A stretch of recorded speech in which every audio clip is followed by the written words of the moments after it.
Hello everyone, and welcome back to my YouTube channel.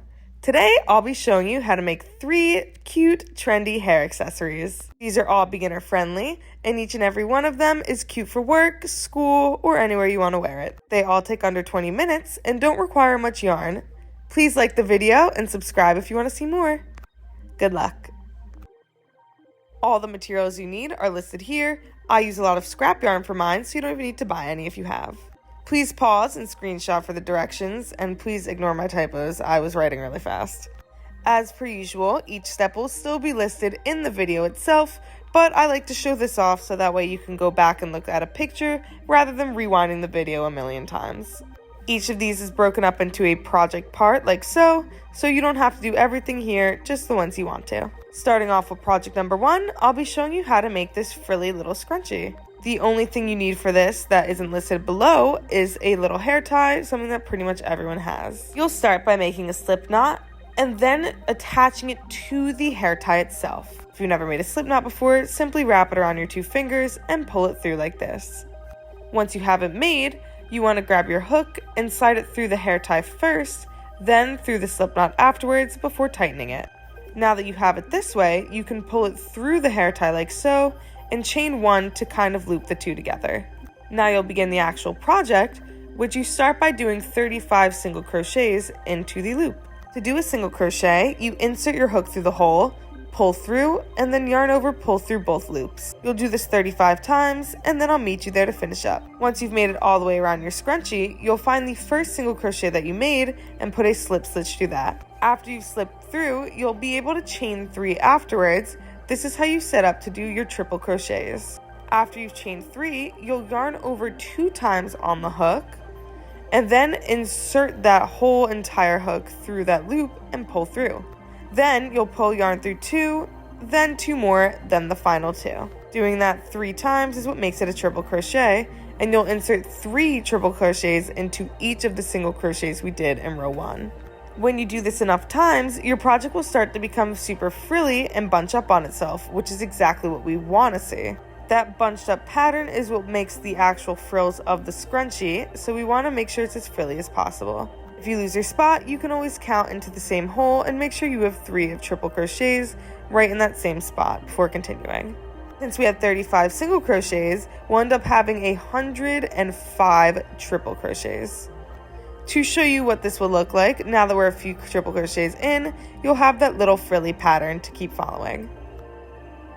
Always make sure that you're not skipping the rows. I know it's a pain in the butt to count all 35 single crochets and then 105 triple crochets, so just make sure you're keeping track of where you are and don't skip any at the end of it. Once you've finished all of your triple crochets, you'll want to slip stitch into that first triple crochet we made. It's kind of hard to see it at first, so I'm going to show you kind of how you separate the pieces like this, and that little hole right there is where we first started, so that's where you'll put your slip stitch. So you've sealed up the row, you're going to chain 1 more time and then cut your yarn. Pull it tight after you go through this so that way you have a knot, and if you like to use a darn needle to weave it in, use that, but I just like to use my hook to pull the yarn through before cutting it again. Of course, you can actually make this a little bigger than mine if you want to end up doing another row. Instead of finishing off the yarn and cutting it there, you can just chain another 3 and add more triple crochets as you go. But at that point, it starts to get really big and bulky. This is just for everyday wear, so I recommend just doing the 1 row. And once you're done with that, you've officially made your first project. Your scrunchie should look like this when it's done, cute and frilly and easy to wear with pretty much anything you have in your closet. For project 2, we'll be making a tie in the back headband. Start by taking a tape measure and measuring the diameter of your head, not from like the front to back, but the way you'd wear a headband normally. You'll next make a slip knot and then prepare to chain the exact length of the diameter minus maybe an inch or 2 depending on how long you want your ties to be. For me, I end up chaining 75, and then afterwards, to make the ties themselves in the back, I'm going to be adding an extra 50, which will end up being 25 chains on both sides. Of course, if your head is bigger or smaller than mine, your numbers will be entirely different, so adjust them. For row 2, you'll be slip stitching 25 times to make that little tie.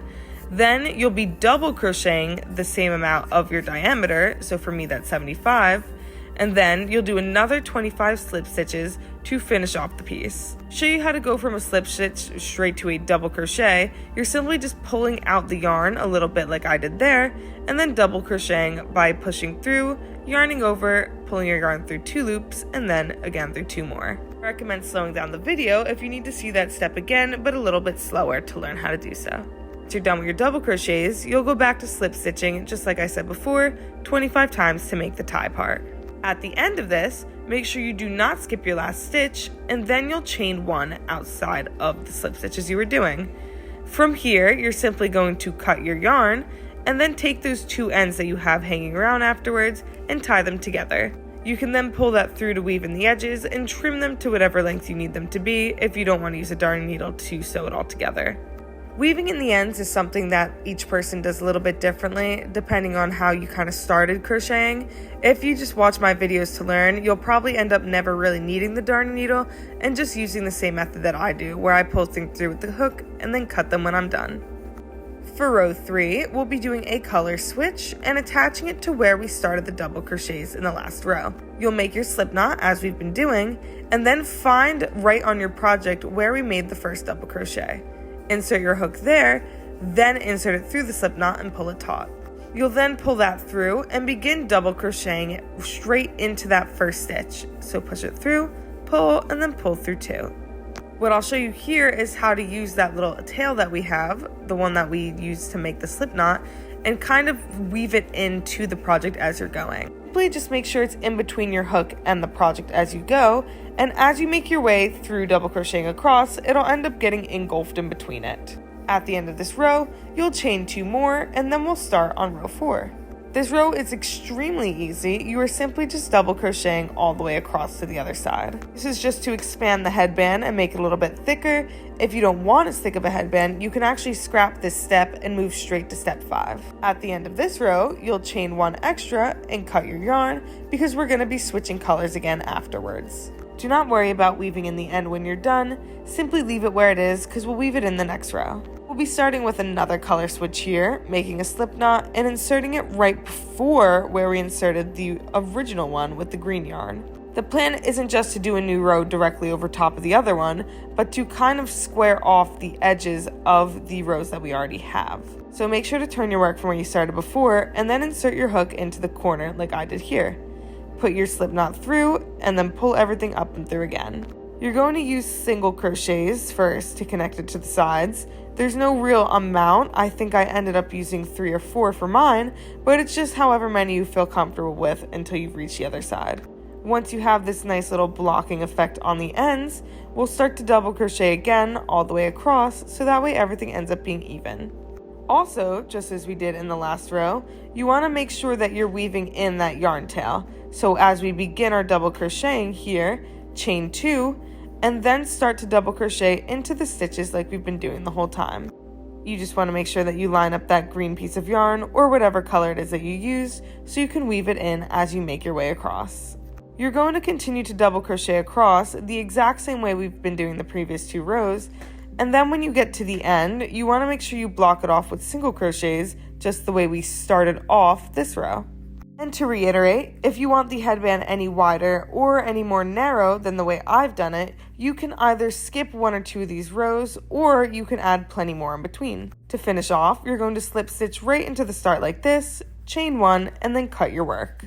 I now will weave in this end piece here, again just using the hook instead of the darning needle. Like I said, I think it's a little bit easier to just pull it through one at a time than to leave a huge tail and waste a ton of yarn. Cut when you're done, and you finish your headband. Now that you're done, your headband should look like this. It has super clean ends and ties really cute in the back of your head. The third project in today's video are these little heart bow hair clips. Just as before, we're going to start by making a slip knot, and in this project, you'll be chaining 20 directly off the bat.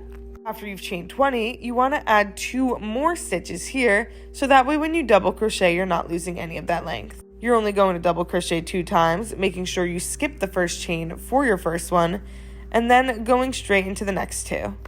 This way your length will stay the same as it was when we started without taking away from it.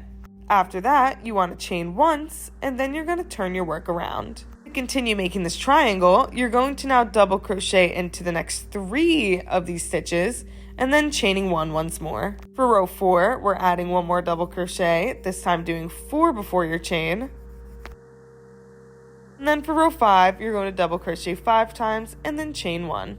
Now you can see the little triangle form perfectly, and we'll finish this off with row 6 through 10 being the exact same things that we just did. To get to the other side, you want to slip stitch through so that way we're not adding any more width to the bow, just making it back to the middle where we started.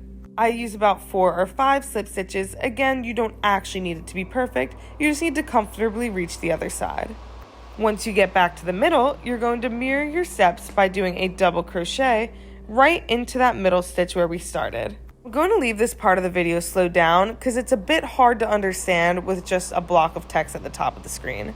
So watch very carefully as I do my 2 new double crochets right across from the ones that we already have here. We want to avoid this looking like one long rectangle though, so after you do those 2 double crochets, you'll chain 1 and turn your work again. You now want to insert 3 double crochets, so make sure you're not skipping any of the stitches that we have here and not going into them more than one at a time. That'll make it a little bumpy.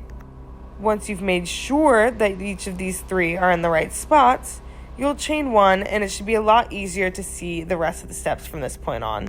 Turn your work for this next row and do 4, then chain 1, then again 5 and chain 1. Once you're done, you'll slip stitch back to the middle because we need to make that other tail to match the previous one.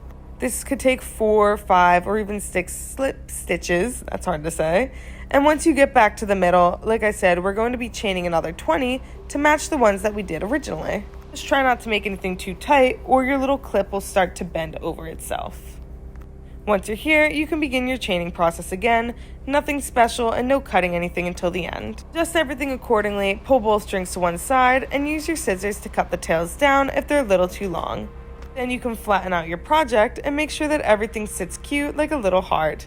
And your clips are completed. Attach it to the little clip itself. I just pushed it through the yarn, nothing fancy and you don't need to sew. And that is it. Thank you all so much for watching this video. I hope that you learned something, and if this did, please like and comment if you want to see anything different. Please don't forget to subscribe. I make new videos every Tuesdays, and you can visit me on Instagram or Depop to see my shop or more content. Thank you all so much, and good luck creating. I'll see you next week. Bye-bye.